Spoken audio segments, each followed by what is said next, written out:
Hello and welcome to my first video on this channel about Jujutsu Kaisen. I just recently caught up with this series in the last week. So, much like with the other series that I've done weekly reviews for, that being Chainsaw Man and Kengan Omega, rather than do sort of like a backlog review of all of the stuff that's come before, I figured it would just be much easier to jump into the current chapter. Just to give like my general thoughts on the series before I get into this, since I haven't done anything else on it before. The series is really good. Like, really fucking good. Would I give it a 10 out of 10? I don't know. I would certainly give it at least a 9 out of 10. I love the world. I love the characters. I love the story so far. It's just tremendous.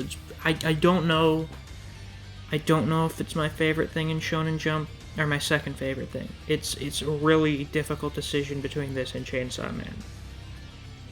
But this series is one of the best that I've read in quite some time. So, yeah. Now then, when we left off on the last chapter, you had the gang stuck in Dagon, and it's really late when I'm recording this, so I'm probably gonna slur my words a little. You had the gang all stuck in Dagon's territorial expansion, and they were trying to escape using Megumi's own territorial expansion to weaken the barriers, and that would allow them to escape. But someone else came through the hole they made in the barrier, and that was the resurrected Toji, Megumi's dad. And he came in looking like a fucking lunatic. So, we already saw what a fucking beast Toji was in the Hidden Inventory arc. And needless to say, we're very excited to see what Toji will do now, especially going up against a high-class curse like Dagon. So, we start off with a page of just Toji sticking his tongue out and being Toji, which is always fun. Toji's a pretty fun guy. But he hops out of the ground, and they, of course, with the first panel, they still have, like, it upside down because it's mirroring when Gojo was in the air fighting him. But Megumi and Maki have no idea who this guy is. And neither does Dagon. He's confused as to why someone would come in instead of escaping. But Toji just dips in, and then he grabs Floating Cloud. And Maki's like, whoa, that dude is really fast and also really strong. And then he just flips her away and takes Floating Cloud, which I had not even realized until someone had brought it up. But that was actually one of Toji's weapons that he kept in the hidden inventory. Of course, because Toji is basically like a weapon master character.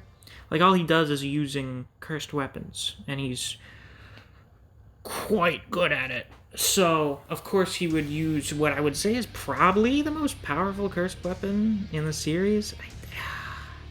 Unless there's another one I'm forgetting about, I think it's the only special grade cursed weapon. But Maki says she didn't detect any cursed power from him, and is surprised that she lost in a contest of pure strength. But Nanami asks Megumi like how he's doing, and he says that the hole was covered up, and that since Dagon knows what they were doing, they won't be able to do it again that easily. Then we get an interaction, quote-unquote interaction, between Toji and Naobito, and Naobito's like, holy shit, you're Toji. And then we get a really sick panel of Toji looking at him with his fucking black sclera eyes, and the whole background, it's sort of like paint, like black paint falling down a canvas. It's really cool, and Naobito looks freaked out by this, of course, because Toji is looking beastly in this panel. But we get an explanation of Old Lady's powers, which were kind of confusing when I originally read through it. I was kind of speed reading a little, so I may not have been paying as much attention as I should have been, but they explain that her power lets her use it even after death, but it's not forever. If the vessel's soul power runs out, the technique will end, is what's supposed to happen. From the start, Zen and Toji's body has no soul power. On top of that, that body does not use up any soul power. All of the rules have been thrown out the window, of course, because that's just how Toji rolls. These irregularities have stacked up, and no rules are bound to it. Now, until Zen and Toji's body is destroyed, it will continue fighting.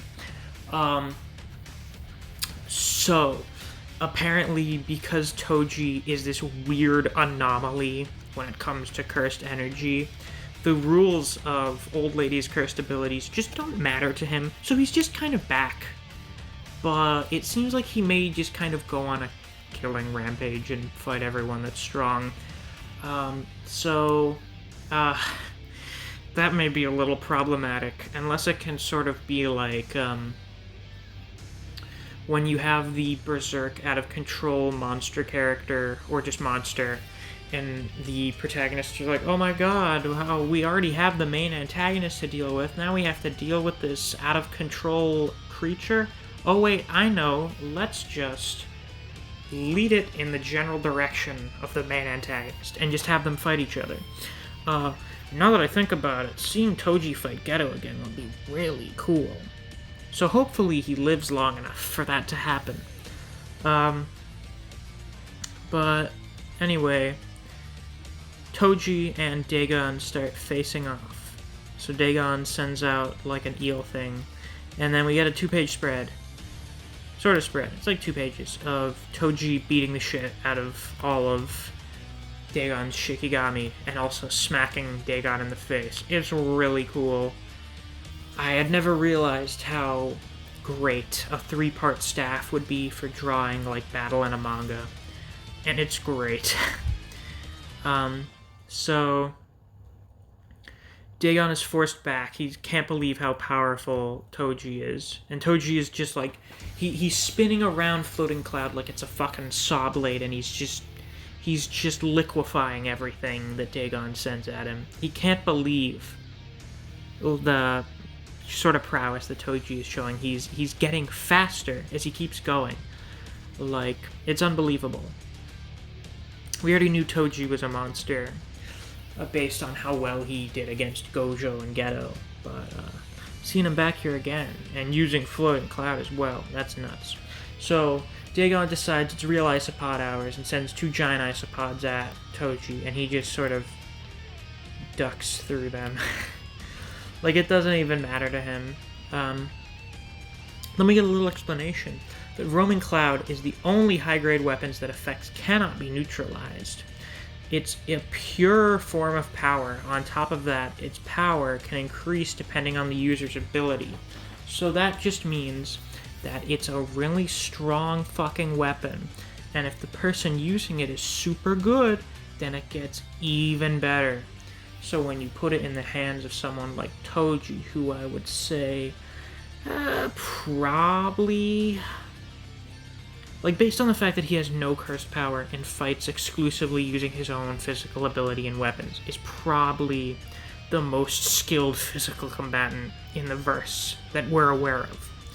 You give him a weapon that gets more powerful based on how good the user is at using it. Well then, it's just gonna be a fucking wrap. I don't know what to tell you. Even Maki's like, holy shit, this guy is unbelievable. She asks Naobito who that guy is, and Naobito says that it's a cursed spirit. Which just goes to show you once again that Toji and the Zenin clan do not get along at all. So Nanami asks Mayumi if he can hold out, and he's like, yeah, and Nanami apologizes for asking so much of him. But he says he's going to bet on Toji. So we see Toji smack the two ends of the spear together. Or it's not a spear yet. The staff together. And everyone's like, what is he doing? But by smacking it together, he sharpens the ends. So instead of being a 3-part pole, it's now a 3-part spear. Dagon wonders, am I going to lose to a human that has no curse power? Yeah, you are. I don't know, it's always funny when the big strong anime villain is like, Nani, I'm going to lose to this person with such a little spiritual energy. But Dagon detects that Megumi's losing strength, and that if he beats him, that he can kill all of them. So I guess it's still their plan for Megumi to use his territorial expansion to escape. Though I kind of thought that if Toji kills Dagon, that the territorial expansion would just go away. I don't know. So he jumps up into the air, but then Naobito catches him and kicks him back down to the ground. Is he kicking him back down?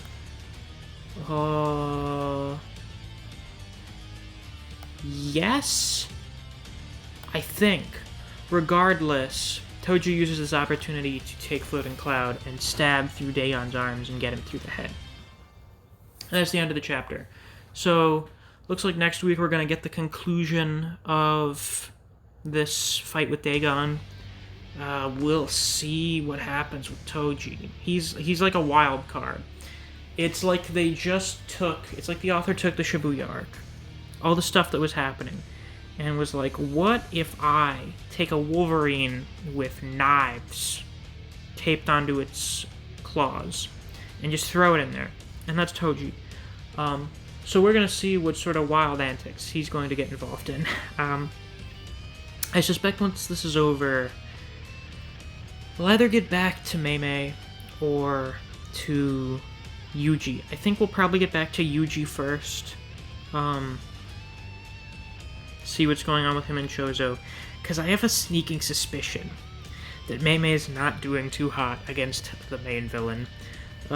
So what I think will likely happen is that we'll have group here.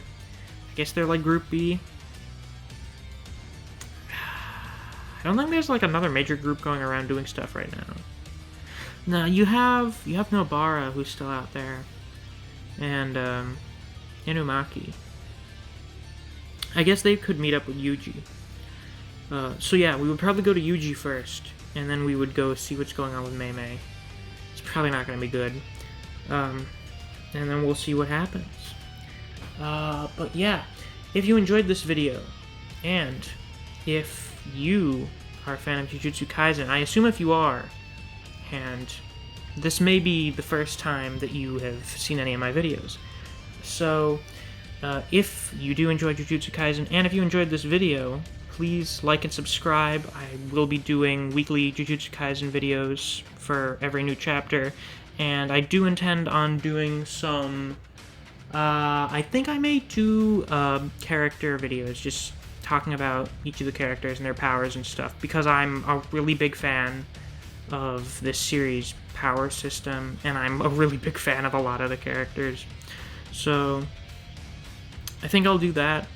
If you like other series like Record of Ragnarok, Chainsaw Man, Kengan Omega, and Bleach, I do videos on those series as well, so check out my channel for those. Follow me on Twitter, I'll have a link in the description below, and I'll see you around.